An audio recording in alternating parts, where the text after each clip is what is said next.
harus dibenahi kayak cukup banyak deh. Satu, pasti fasilitasnya. Karena banyak banget transportasi umum di Jakarta itu yang kurang memadai. Masih sering macet.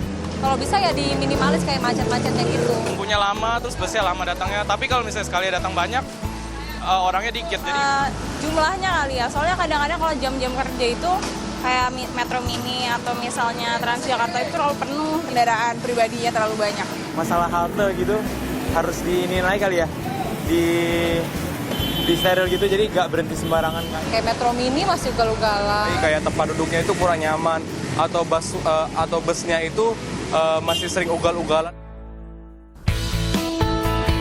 Jakarta identik dengan macet. Berbagai upaya dilakukan oleh pemerintah daerah untuk tuntaskan masalah satu ini. Mulai dari kebijakan 3-in-1 yang telah berlaku selama 22 tahun, hingga pengadaan bus Transjakarta dengan jalur khususnya pada tahun 2004. Namun, masalah macet tetap terjadi hingga berimbas ke masalah lainnya. Pada masa pemerintahannya, Gubernur Basuki Cahayapurnama pun berusaha redakan kemacetan dan dampak yang diakibatkannya. Salah satunya dengan menghapus kebijakan 3-in-1 yang dianggap timbulkan dampak sosial eksploitasi anak. Selain memperbaiki dan memperbanyak jalur dan armada Transjakarta, Ahok juga berencana untuk menerapkan sistem Electronic Road Pricing atau ERP dan memberlakukan sistem ganjil genap. Terobosan lainnya adalah dengan mengaktifkan kembali proyek pembangunan MRT. Salah satu rencana yang dimiliki pemerintah untuk mengurangi kemacetan di ibu kota adalah dengan membangun Mass Rapid Transit.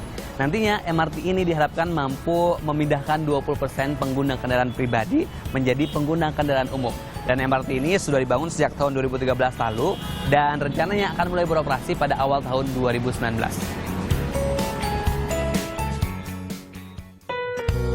Memang untuk selesaikan kemacetan lalu lintas Jakarta yang kronis, butuh perencanaan dan strategi yang komprehensif. Dengan negara lain ya, kira-kira kebijakan yang dilakukan oleh Pemda DKI ini sudah on track atau sudah benar belum sih Pak?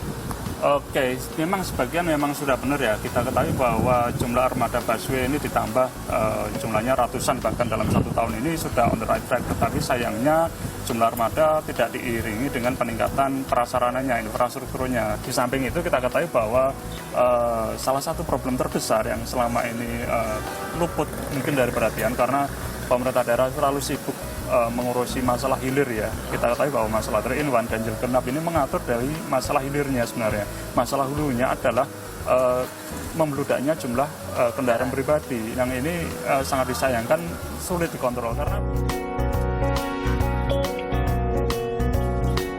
Selain kebijakan dan perbaikan infrastruktur, pola pikir warga Jakarta yang sudah terbiasa dengan macet pun harus diubah.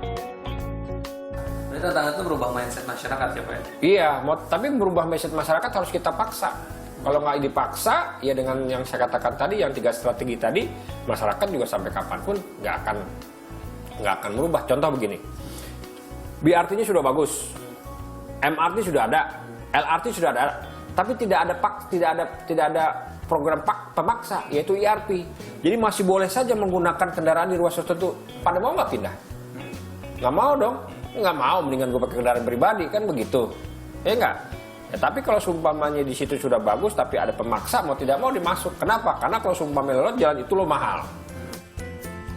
Jika kebijakan infrastruktur dan pola pikir warga Jakarta telah lebih baik, bukan hal mustahil, Jakarta bebas macet bisa tercipta. Meski banyak yang bilang ibu kota itu kejam, nyatanya Jakarta telah menjadi priuk nasi dan mewujudkan mimpi banyak orang. Pembenahan di berbagai bidang, terutama di bidang transportasi, merupakan langkah awal untuk terus memberikan pelayanan terhadap masyarakat. Karena bagaimanapun juga, Jakarta telah menjadi magnet yang sangat besar bagi masyarakat Indonesia. Yana Mariana, Reza Rivalda melaporkan untuk NET.